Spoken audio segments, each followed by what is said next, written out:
Muito bem, estamos de volta com o No Ponto. 1h21, 20 graus em Caxias, 22 graus em Garibaldi, para toda a Serra Gaúcha. Você acompanha a programação aqui da Rede Tua Rádio São Francisco e Rádio Garibaldi. Agora, 1h22 é o nosso tradicional horário das entrevistas ao vivo aqui no No Ponto. E a gente vai falar hoje, não pode ser diferente no momento como esse, a gente estar sempre colocando a saúde em foco no nosso programa, né? E a gente fala de o presidente Daniel já esteve aqui conosco, presidente do Corém, Conselho Regional de Enfermagem do Rio Grande do Sul, já conversou com a gente lá no início da pandemia, mas agora o assunto é outro, porque tem o projeto de lei aí do ano 2000, que ainda está em tramitação, mas que foi aprovado no Senado Federal, nas comissões da Câmara dos Deputados, e agora está pronto para ser votado em plenário, que é o projeto que fixa e regulamenta a jornada de trabalho de 30 horas semanais para enfermeiros, técnicos e auxiliares de enfermagem, os profissionais que estão na linha de frente da pandemia do coronavírus, de combate à pandemia do coronavírus. Presidente do Corém RS, Daniel Menezes de Souza. Boa tarde, presidente. Bem-vindo novamente aqui à nossa programação. Boa tarde, Pablo. Boa tarde, Rosângela. Boa tarde a todos os ouvintes, né, que nos acompanham. Um prazer, uma satisfação estar mais uma vez aí com vocês. Bom, presidente, esse projeto aí de 2000, do ano 2000, né? Projeto que é do senador Lúcio Alcântara, do PSDB do Ceará. E agora, então, foi aprovado no Senado na semana passada. O que muda, por que é bom essa demanda antiga aí para os setores da enfermagem de 30 horas semanais? Qual a expectativa da entidade a partir de agora, já que é uma demanda bastante antiga da entidade? Pois então, quando a gente vem conversando aí sobre a pandemia, né, nesses últimos períodos, a gente tem dito que a enfermagem, então, está em evidência. E eu tenho sempre colocado que a sociedade brasileira, o Brasil, tem uma dívida com a nossa profissão já histórica. Veja bem, né? Esse projeto está há 20 anos tramitando no Congresso Nacional. E quando a gente colocava, né, que nos engrandece os aplausos, os elogios, mas a gente de fato gostaria, né, quer ter a valorização, né, das nossas pautas através de demonstrações concretas. E nós somos uma das poucas categorias da saúde que ainda não tem uma jornada de trabalho regulamentada por lei federal, né, e também um piso salarial definido, né? Então, a nossa expectativa é que a jornada de trabalho ela venha a ser aprovada. E até eu queria fazer um reparo, porque, na verdade, este projeto de lei ele já está pronto para ser votado no plenário da Câmara dos Deputados há bastante tempo. De fato, o Senado Federal tramitou em todas as instâncias, ele aprovou já no plenário. Já passou na Câmara dos Deputados em todas as instâncias, ele falta só ir para a pauta do dia e para ser votado. E aí a gente espera que ele seja aprovado, após a aprovação vai para a sanção presidencial. Por que é importante a gente discutir carga horária de trabalho, né? Claro que aqui, conversando com a sociedade, também com os profissionais, a gente tem que lembrar que só a carga semanal de trabalho não é o suficiente. Também tem que ter paralelo isso tramitando um projeto, que é o projeto do piso salarial, que também está parado no Congresso há bastante tempo. Então nós temos aí, são mais de 30 projetos de interesse da enfermagem, mas eu destacaria esses dois, o 2295, né, e o outro projeto que é de 2015, mais recente, o que trata do piso salarial para a enfermagem. Como a enfermagem é uma profissão que está inserida tanto no contexto público quanto no contexto privado filantrópico, para que a gente possa ter instituído carga horária e piso, precisa de uma lei federal, né, que regulamente isso para todas as instituições.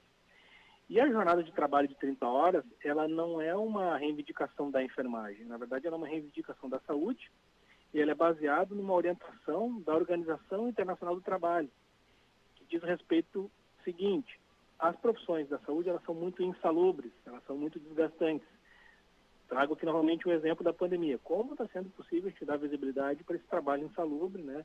Esse trabalho desgastante que nós temos por conta da estar na linha de frente. Então, a Organização Internacional do Trabalho, ela tem como orientação para todos os países, né, e o Brasil é um dos poucos que não segue à risca, é que essas profissões que estão na linha de frente, que são tão essenciais para a saúde do povo, elas têm uma jornada semanal limitada a no máximo 30 horas. Por quê? Porque a pessoa precisa descansar, ela precisa estar, né?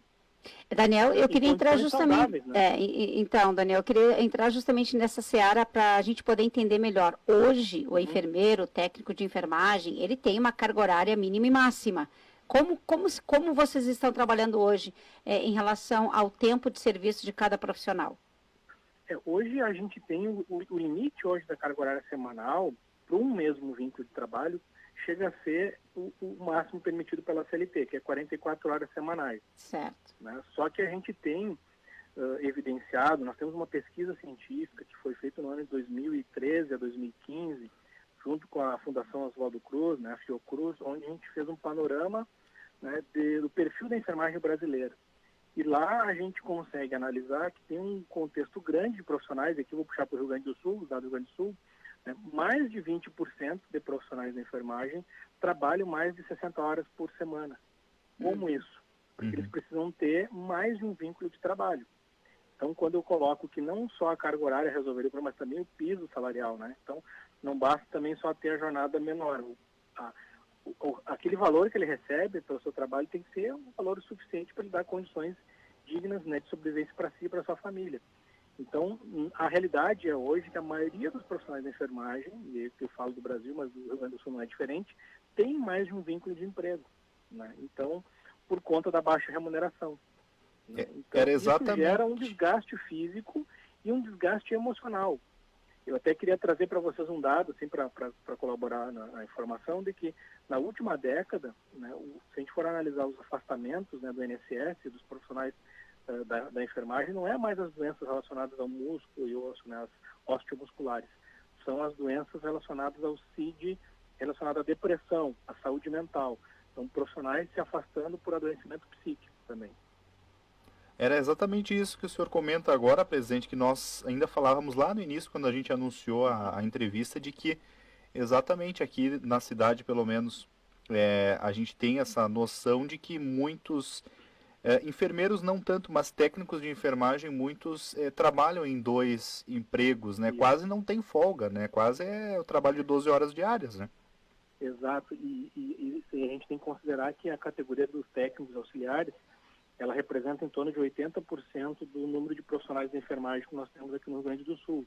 Então, nós temos hoje 130 mil, 80% desses profissionais são o nível médio que tem as faixas salariais menores.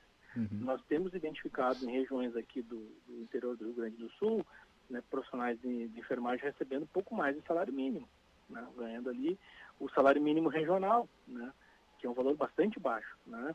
E aí faz com que tenha uma dupla jornada. E às vezes essa dupla jornada nem necessariamente é em outro serviço de saúde.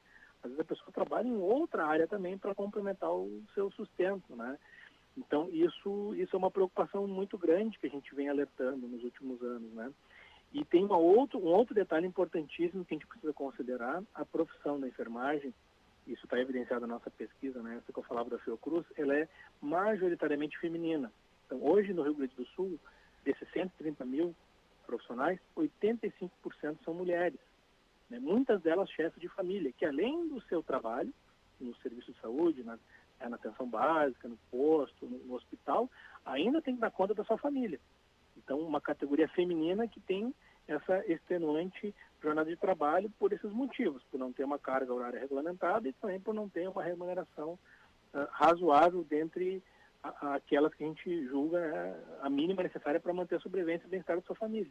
Daniel, por que você acha que este projeto de lei está demorando tanto a ser votado, justamente para uma profissão que não agora por estarmos em pandemia, mas é uma profissão que lida com o ser humano? Ou seja, por que essa diferenciação grande, por que esse descaso com os profissionais da saúde? Exatamente, porque o grande problema, né, o grande embate que nós temos hoje da profissão é com relação aos hospitais, especialmente hospitais privados e filantrópicos, que justificam, né, lá no Congresso Nacional, que se uma medida dessa for aprovada, vai ter um impacto econômico-financeiro muito grande, né, para os seus estabelecimentos. A gente tem demonstrado isso ao longo do tempo, que para o setor público o impacto ele é bastante pequeno, né, porque grande parte dos estados, dos servidores que são vinculados ao próprio estado e município, a grande maioria já tem 30 horas de jornada estabelecida ou até menos, né? já na iniciativa privada e filantrópica, que aí o Rio Grande do Sul é o grande diferencial em relação aos demais estados, né? Se a gente for olhar de Santa Catarina para cima, 20% dos postos de trabalho estão localizados no setor privado filantrópico, os outros 80% no setor público. O Rio Grande do Sul é o inverso das demais regiões do país.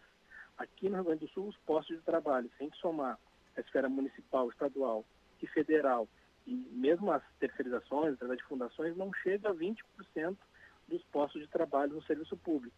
Ou seja, a grande maioria, 80% dos postos de trabalho estão na iniciativa privada e filantrópica, Santas Casas, hospitais beneficentes e assim por diante, né? No caso, não teria essa jornada de 6 horas e 30 semanais, não teria o plantão de 12 que normalmente se faz num dia. Aí os pais teriam que contratar mais profissionais, é isso, presidente? O que aconteceria é o seguinte, na verdade a gente fala em 30 horas na semana. Como isso vai ser organizado, né, aí depende das organizações das próprias instituições. Mas o plantão diário que hoje tem, né, seriam 6 dias de 6 horas. E o plantão noturno, que hoje a grande maioria é 12 por 36, uma noite sim, uma noite não, ele iria para uma noite sim e 2 não. 12 por 96, né? 12 por 90. Então, que é a carga horária que a gente estima como a ideal para quem trabalha de noite. A enfermagem é 24 horas por dia, né? Não para em nenhum momento, né? Então, o hospital, o serviço de saúde funciona sábado, domingo e feriado.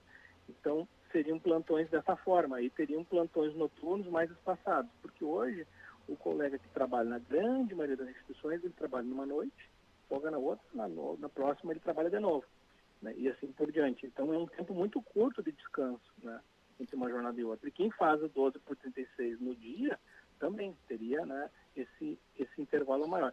O aumento era em torno de, a gente fez um cálculo, aproximadamente 30% mais ou menos seria uma necessidade de, né, nos hospitais em geral, que deveria adequar o número de profissionais.